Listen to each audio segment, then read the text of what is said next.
¿Cómo están, amantes de la cultura? Les cuento que estaré dando una presentación en el auditorio del Británico los días lunes 23 y martes 24 de julio a horas 7:30 de la noche. Toda la información se los dejo en la descripción. Hoy les traigo una nueva sección del canal titulado Lo mejor y lo peor de. Ahí vamos a poner a los personajes que ustedes pidan. Empezamos hoy con Juan Velasco Alvarado. Ya en próximos videos haremos un lo mejor y lo peor de otros personajes de nuestra historia. No necesariamente deben ser expresidentes, puede ser cualquier personaje que ustedes quieran. No tiene que ser tampoco peruano necesariamente, puede ser extranjero, siempre y cuando nos interese dentro de la historia.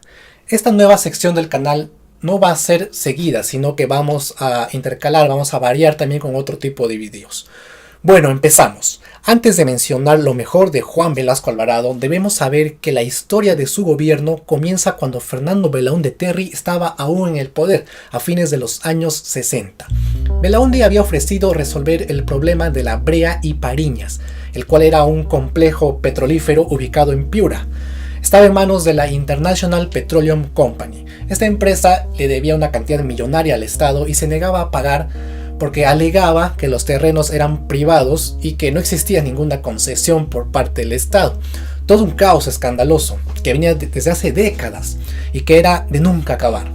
Belaúnde dijo que lo iba a resolver en 90 días. Y al parecer así fue, se llegó a un trato que firmaron por escrito, pero el escándalo se supo cuando alguien denunció una presunta desaparición de la página 11 de dicho contrato. Es ahí donde Velasco toma el poder mediante golpe de Estado en el año 68 y se autoproclama presidente del gobierno revolucionario de las Fuerzas Armadas. Así se le puso a su gobierno, ese nombre tenía. Ahora pasemos a hablar de lo mejor de su gobierno. Lo primero que hizo fue solucionar de manera definitiva el caso de la brea y Pariñas. Expropió a la International Petroleum Company, le embargó todos sus bienes y la echó del país. Recuperó el complejo petrolífero, el cual pasó a ser parte del Estado peruano. La segunda cosa buena de su gobierno fue la reforma agraria, pero este tema tiene también su parte mala, ojo. Así que primero diremos lo mejor de esta reforma. Para empezar, ¿qué es la reforma agraria? Es la repartición de las tierras entre la clase trabajadora para evitar la servidumbre y el gamonalismo de los terratenientes. En palabras simples me explico. Hoy en día los terrenos y tierras se obtienen pagando, pero antes las zonas rurales no estaban lotificadas y predominaban las invasiones. Entonces era injusto que un hacendado explote al agricultor campesino porque ni siquiera este hacendado merecía la gran extensión de tierra que administraba. La reforma agraria consistía en expropiar las tierras de sus dueños y repartirlas entre los trabajadores. Se propagaba la idea de que la tierra es de quien la trabaja. La reforma realizada por Velasco tenía como intención poner fin a la servidumbre en el campo y poner fin al latifundio en la costa. En varias partes de Sudamérica también se hizo reformas agrarias, pero ninguna fue tan radical como la que se estaba haciendo en el Perú en los años 70. ¿Cuál es la parte buena de esto? La parte buena es que Velasco es el primer presidente que introdujo con mayor fuerza la reforma agraria en el Perú. Esta transformación rural ya la había ofrecido Belaúnde y otros presidentes anteriores a él. Era una promesa que se había estancado y que las zonas rurales anhelaban desde hace décadas. Belaúnde prometió hacerla, pero no pudo cumplirla porque no tenía mayoría en el Congreso. La asociación política llamada APRA 1 hacía todo ingobernable. El único que inició la reforma agraria de manera real fue Velasco. El día que se escogió para darle inicio fue el 24 de junio de 1969. Ese día era conocido como el Día del Indio, pero se cambió al Día del Campesino desde aquella vez. La tercera cosa buena de su gobierno fue la creación de empresas estatales como Petroperú, Aeroperú, Pescaperú, Siderperú, Defensa Civil y muchas más que buscaban el desarrollo económico del Estado peruano en lugar del lucro que harían si fueran empresas privadas. Velasco no toleraba que se lucrara con ciertos sectores como la educación, así que llevó a cabo la reforma educativa en 1972. Básicamente todo consistía en expropiaciones. Si alguien tenía, por ejemplo, una universidad con fines de lucro, venía Velasco y se la quitaba. Obviamente que indemnizaba al dueño luego de esta acción. Prácticamente le compraba a la empresa con todo y empleados para que no siga lucrando. En esos años se llevó a cabo el Plan Inca, que consistía en lograr la integración y la igualdad social. Fue un gobierno socialista, pero no marxista, según el mismo Velasco. En el año 69 creó el Ministerio de Pesquería, que estaba enfocado en el desarrollo de esta actividad comercial. Pero este Ministerio de Pesquería hoy ya no existe, porque en el 2002 desapareció para dar paso al Ministerio de la Producción, que es un sector menos específico. Actualmente los pescadores piden que vuelva el Ministerio de Pesquería, que una vez existió. En resumen, el gobierno velasquista buscó el desarrollo industrial autogestionario para garantizar independencia económica. Significó la transformación de un país que era oligárquico, donde reinaba la servidumbre y el gamonalismo en la sierra y en la selva.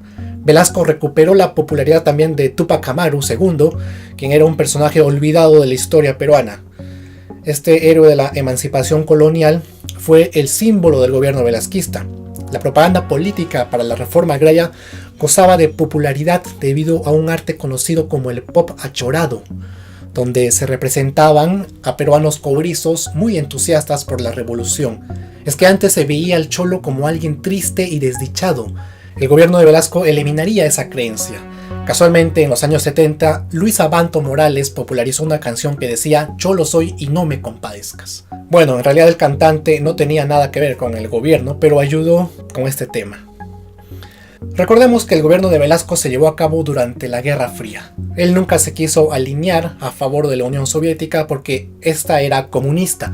Tampoco se alineó con Estados Unidos, así que su gobierno se mantuvo neutral. Pertenecimos al movimiento de países no alineados, y por primera vez en la historia republicana el Perú tuvo una política exterior independiente de los centros de poder. Ahora mencionaré algo que ustedes mismos calificarán si es bueno o malo de parte del velasquismo. Según el historiador Carlos Monge, Juan Velasco y sus militares, aparte de antiapristas, eran abiertamente anticomunistas, y que por eso el objetivo del golpe de Estado era hacer todas las reformas que nunca se hicieron en el Perú, porque solo haciéndolas se evitaría una revolución que sintonizara con el marxismo. En otras palabras, desde siempre el pueblo quería reforma agraria, quería reforma educativa, quería reforma industrial. Si no había esas reformas, el pueblo se rebelaría, y el marxismo de esa época podía aprovechar esa revolución para generar alianzas y conducir la cosa por otro camino que podía ser negativo para el país. Por ejemplo, la situación de la Revolución Cubana era muy conocida, y los militares velasquistas temían que el Perú se convirtiera en algo como Cuba. Velasco no era marxista, y lo dijo en su mensaje de la Nación del año 73, y lo cito: «Reconocer que nuestra ideología pertenece a una revolución socialista hace de nuestra revolución una revolución marxista de ninguna manera. Las contribuciones teóricas no constituyen ni dogmas ni anatemas. No somos marxistas, pero estamos haciendo una revolución, y eso es lo que importa». Ahora, amigos, vamos con lo peor del gobierno de Juan Velasco Alvarado. Lo primero que tengo que decir es dictadura. El gobierno revolucionario de las Fuerzas Armadas fue una dictadura con todas sus letras y no se puede negar. ¿Por qué? Velasco ingresó al poder mediante un golpe de Estado. Eso es dictadura aquí y en la China. Fue antidemocrática la manera como entró. No solo sacó a Belaúnde en pijamas, sino también cerró el Congreso, cerró las radios, tomó los medios de televisión, tomó los locales de los partidos de Acción Popular y el APRA, vulneró la libertad de expresión durante el golpe y también 6 años después cuando aplicó una ley mordaza. Cerró diarios El Comercio, Ojo Expreso, Correo, entre otros. Hostilizó a algunos políticos, partidos políticos, detuvo a los líderes opositores y los desterraba. Había una censura hacia la expresión del arte y la música extranjera. Otra cosa supuestamente negativa de Velasco tiene que ver con la página 11. Sabemos que esta fue usada como motivo para dar el golpe de Estado en el año 68. Pero según el antropólogo Jaime de Altaus, la página 11 fue un mito armado y que el verdadero motivo del golpe era impedir que Víctor Raúl Haya de la Torre llegase al poder. O sea, Velasco y sus militares eran antiapristas. Otra cosa mala de su gobierno eran las consecuencias de la estatización.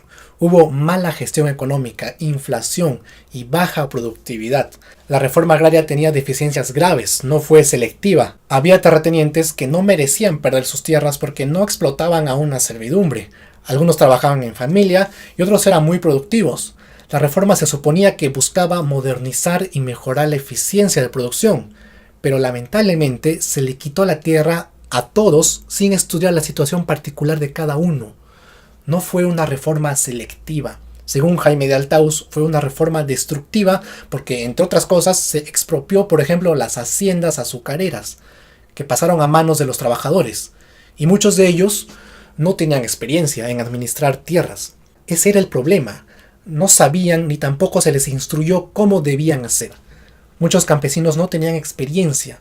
Además, las tierras debieron haberse parcelado, pero no fue así. En lugar de eso se formaron cooperativas. Había falta de tecnología, falta de acceso a crédito. Incluso llegó a haber corrupción dentro de las cooperativas.